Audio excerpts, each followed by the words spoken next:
Je n'ai jamais cru que ma vie pouvait basculer en quelques secondes. Entre le 3e et le 4e étage d'un vieil immeuble parisien. La porte de l'ascenseur s'est refermée avec un claquement sec. Et quand j'ai appuyé sur le bouton du rez-de-chaussée, rien ne s'est passé. Puis les lumières ont vacillé. Un grincement sinistre a retenti. Et nous nous sommes retrouvés immobilisés. Céline et moi. Dans cette cage étroite qui sentait le métal froid et le parfum de son cou. Je fixais le panneau lumineux figé sur le chiffre 3. Le cœur cognant si fort que je craignais qu'elle l'entende. Céline était là. À 30 centimètres de moi. Son épaule frôlant la mienne chaque fois que l'ascenseur tremblait légèrement. Nous venions de quitter l'appartement de notre amie commune. Sophie. Après une soirée trop arrosée où les rires avaient masqué ce que nous savions toutes les deux depuis des mois, quelque chose d'impossible vibrait entre nous. Elle était mariée. À Antoine. Un homme charmant. Avocat comme elle. Rencontré à la fac de droit d'Assas. Ils avaient une petite fille de 4 ans.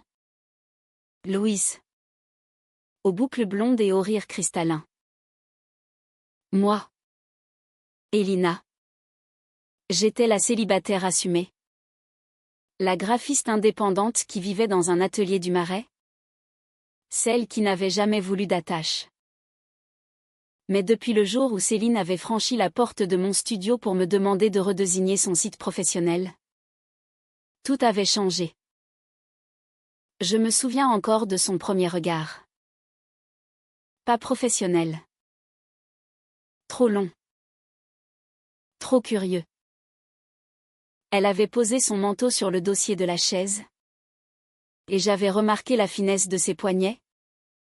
La façon dont ses cheveux noirs glissaient sur sa nuque quand elle se penchait sur mes esquisses. Nous avions travaillé tard. Très tard. Les cafés s'étaient transformés en verres de vin. Les silences en confidences. Et puis un soir, ses doigts avaient effleuré les miens en prenant le crayon. Un contact électrique. Elle avait rougi. Moi aussi. Mais elle n'avait jamais franchi la ligne. Jamais. Jusqu'à ce soir-là. Dans l'ascenseur. Elina, murmura-t-elle enfin. La voix rauque. Je tournai la tête. Ses yeux bruns étaient brillants. Comme si elle luttait contre des larmes. On va rester coincé longtemps, demanda-t-elle. Mais je compris que ce n'était pas la question. Je secouai la tête. Je ne sais pas. Le silence retomba. Lourd. Je sentais la chaleur de son corps malgré l'espace réduit. L'ascenseur grinçait parfois. Comme s'il nous avertissait. Mon téléphone n'avait plus de réseau. Le sien non plus. Nous étions seuls au monde. Suspendus entre 2 étages. Entre 2 vies. Tu sais pourquoi j'ai accepté cette soirée chez Sophie, dit-elle soudain. Je déglutis. Non. Parce que tu y étais. Ces mots me frappèrent en pleine poitrine. Je fermai les yeux une seconde. Quand je les rouvris, elle me regardait avec une intensité qui me terrifiait. Céline, tu es mariée. Je sais. Sa voix se brisa. Je sais. Elina. Et je hais ça. Elle se tourna vers moi. À genoux dans l'espace exigu. Ses mains tremblaient. Chaque fois que je te vois, j'ai l'impression de respirer pour la première fois. Avec Antoine, c'est confortable. Prévisible. Mais avec toi, elle chercha ses mots. Avec toi, je me sens vivante. Et ça me détruit. Je sentis les larmes monter. Moi qui ne pleurais jamais. Tu crois que c'est facile pour moi, répondis-je d'une voix sourde. Te voir arriver avec ta bague. Parler de Louise. De vos vacances en Bretagne et faire comme si je n'étais qu'une amie? Elle baissa la tête. Je ne sais pas comment arrêter. Alors n'arrête pas. Les mots sortirent avant que je puisse les retenir. Elle releva les yeux. Stupéfaite. Je pris sa main. Elle était glacée. Céline. Je t'aime. Depuis le premier jour. Et je sais que c'est mal. Que c'est égoïste. Que ça peut tout détruire. Mais je t'aime. Un sanglot échappa à sa gorge. Elle serra mes doigts si fort que ça faisait mal. Moi aussi. Chuchota-t-elle. Dieu que je t'aime. Et puis elle se pencha. Nos lèvres se rencontrèrent dans l'obscurité vacillante de l'ascenseur. Un baiser désespéré? Salé de larmes? Tremblant de peur et de désir trop longtemps contenus. Je goûtais le vin rouge qu'elle avait bu. La chaleur de sa bouche. La douceur de sa langue qui cherchait la mienne comme une noyée cherche l'air. Quand nous nous séparâmes. À bout de souffle. Elle posa son front contre le mien. Qu'est-ce qu'on va faire, murmura-t-elle. Je n'avais pas de réponse. Soudain, l'ascenseur trembla violemment. Les lumières s'éteignirent complètement. Nous nous agrippâmes l'une à l'autre dans le noir absolu. Son corps contre le mien. Son cœur battant à l'unisson du mien. J'ai peur. Dit-elle. Moi aussi. Répondis-je. Mais je ne savais pas si nous parlions de l'ascenseur ou de nous. Le noir dura une éternité. Puis une lumière de secours rouge s'alluma faiblement, baignant nos visages d'une teinte sanglante. Céline était blottie contre moi. Sa tête sur mon épaule. Je caressais ses cheveux sans oser parler. Chaque seconde semblait suspendre le temps. Mon téléphone vibra enfin. Un message de Sophie, les pompiers arrivent. Tout va bien? Je répondis rapidement, oui. Coincée mais entière. Céline lui par-dessus mon épaule. Elle ne sait rien? Personne ne sait. Elle se redressa légèrement. Antoine rentre demain matin de son congrès à Lyon. Ces mots tombèrent comme une sentence. Je sentis mon estomac se nouer. Tu vas lui dire, demandai-je. La voix blanche. Elle hésita. Je ne sais pas. Je ne peux pas tout détruire comme ça. Louise. Le prénom de sa fille me transperça. Je revis les photos sur son téléphone, la petite en robe rose courant sur la plage de Dinard. Tu as raison. Dis-je enfin. La gorge serrée. Tu ne peux pas. Elle me regarda. Affolée. Mais je ne peux pas non plus continuer à faire semblant. Alors qu'est-ce que tu veux? Céline? Elle pleura en silence. Je la pris dans mes bras. Son corps tremblait. Je veux être avec toi. Souffla-t-elle contre mon cou. Mais je ne sais pas comment. Les pompiers mirent 1 heure à nous sortir de là. Quand les portes s'ouvrirent enfin sur le hall illuminé. Nous nous séparâmes comme si de rien n'était. Céline essuya ses larmes. Remit ses cheveux en place. Je fis semblant de vérifier mon sac. Sophie nous attendait. Inquiète. Mon Dieu. Vous avez eu peur? Un peu. répondit Céline avec un sourire forcé. Je ne dis rien. Les jours suivants furent un supplice. Nous échangeâmes des messages codés. Des appels volés la nuit quand Antoine dormait. Chaque « je t'aime » écrit était une bombe à retardement. Je travaillais comme un automate dans mon atelier, entouré de mes dessins inachevés. Céline m'envoyait des photos de Louise, comme pour me rappeler la réalité. Et chaque fois, la culpabilité me rongeait. Un soir, elle m'appela en pleurs. Il sait quelque chose. Comment? Il a vu un message sur mon téléphone. Pas tout. Juste ton prénom et un cœur. Il m'a demandé qui c'était. J'ai dit une collègue. Mais il n'a pas cru. Je sentis le sol se dérober. Qu'est-ce qu'il a dit?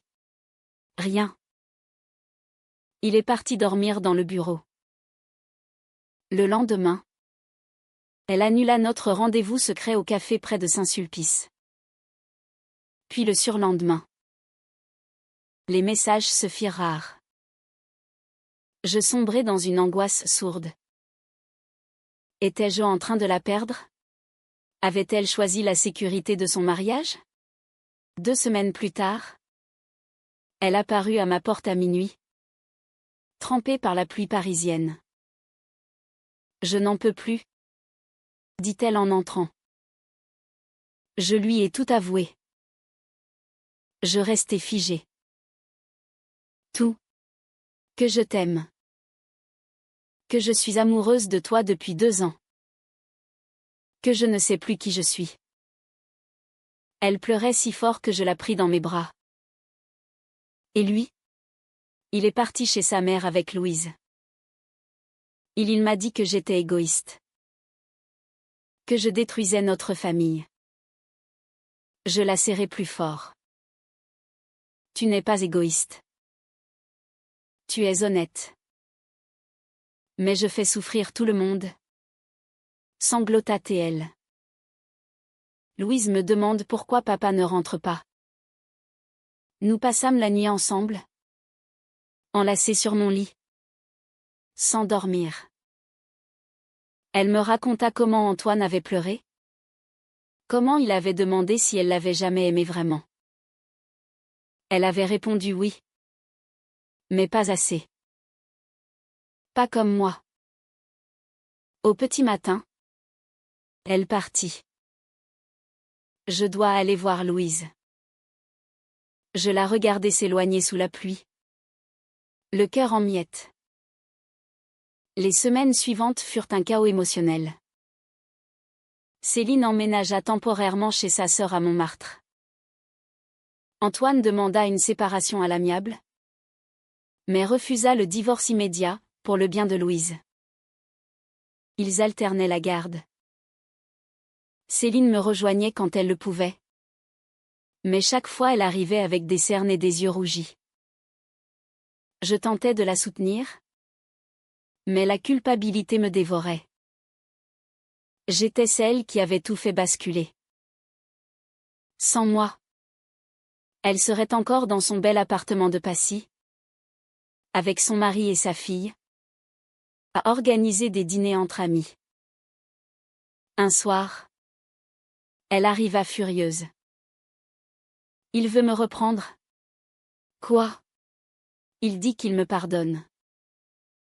Qu'on peut recommencer à zéro. Qu'il est prêt à oublier si je coupe tout contact avec toi.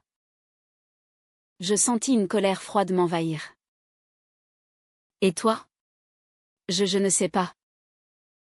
Louise me manque terriblement. Elle fait des cauchemars. Elle demande pourquoi maman ne vit plus à la maison.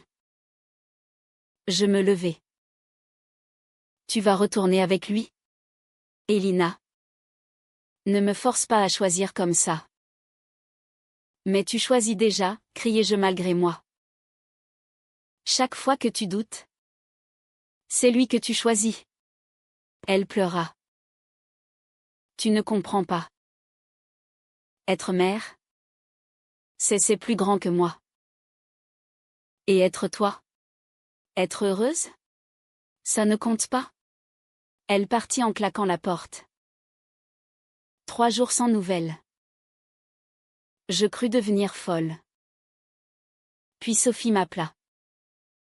Elina. Il faut que tu saches.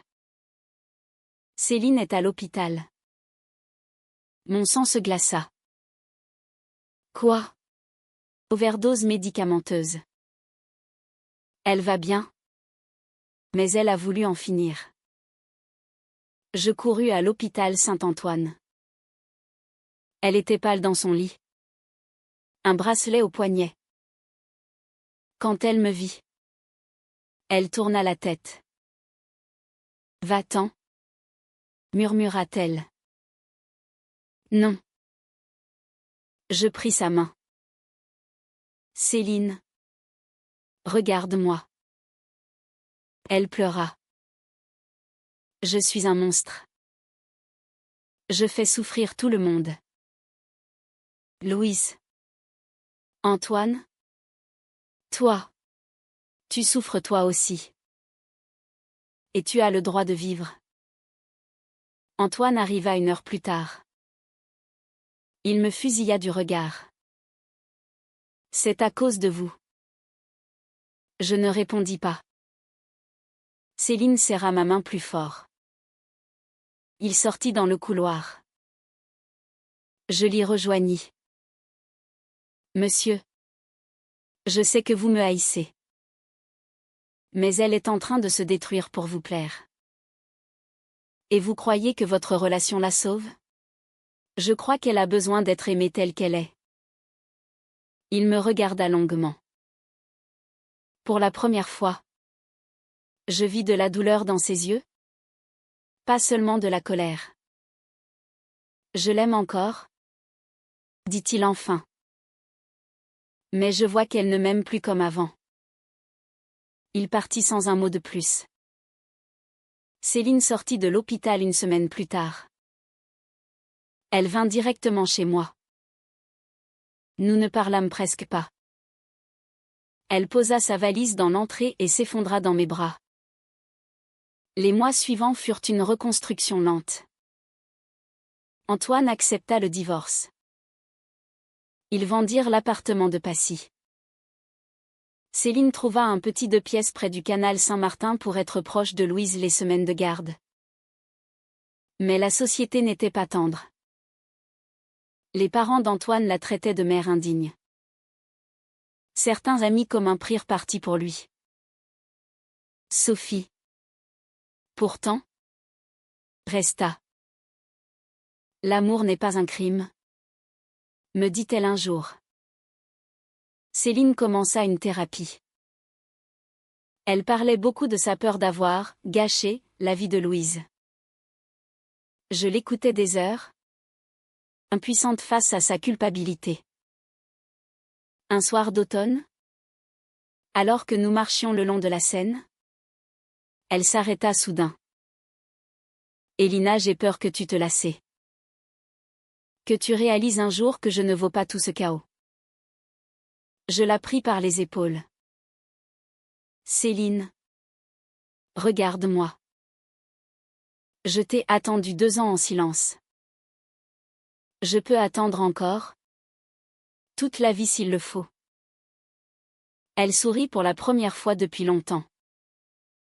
Un vrai sourire. Louise vint passer un week-end chez nous. La petite nous observa avec curiosité. Céline lui avait expliqué qu'elle aimait maintenant une femme. Comme certaines mamans aiment des papas différents. Louise avait hoché la tête gravement. Tant que tu es heureuse. Maman. Ce soir-là, quand je bordais Louise, elle me demanda, tu vas rester toujours avec maman? Je sentis les larmes monter. Oui. Ma puce. Toujours. Mais le passé revint nous hanter. Antoine rencontra quelqu'un. Une femme douce. Enseignante. Louise l'adorait.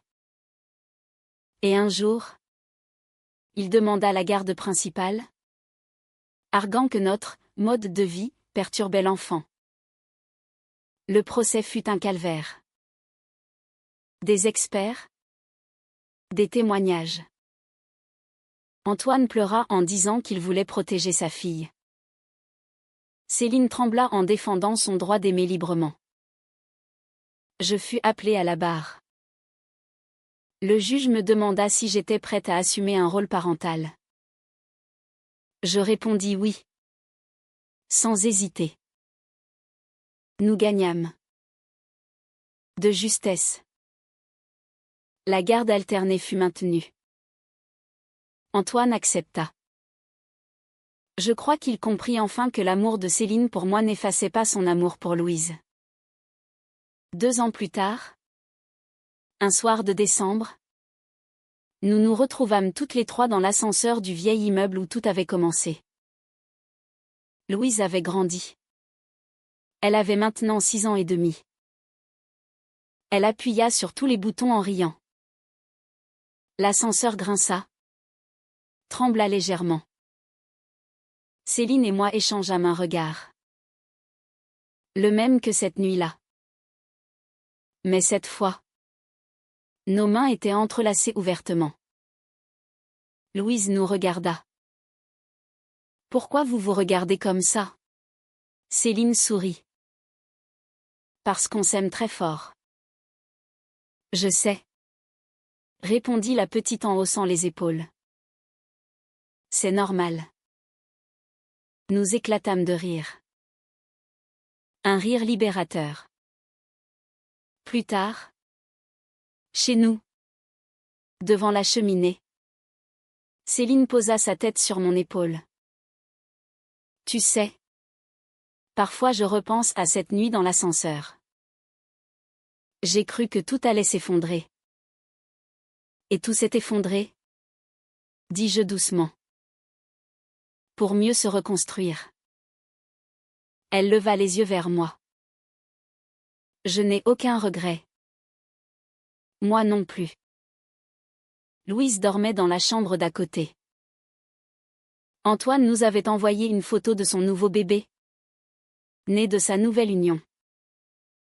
Nous lui avions répondu nos félicitations sincères. La vie n'était pas parfaite. Il restait des cicatrices. Des regards parfois dans la rue. Des questions de Louise sur pourquoi certains enfants ont un papa et une maman et pas de maman. Mais nous répondions ensemble. Avec honnêteté. Et chaque soir, quand Céline s'endormait contre moi, je me disais que l'amour, le vrai, valait tous les combats. Même les plus douloureux. Dans l'ascenseur de nos souvenirs, nos regards avaient tout révélé, la peur, le désir, la vérité. Et aujourd'hui, il disait simplement, merci d'avoir tenu bon.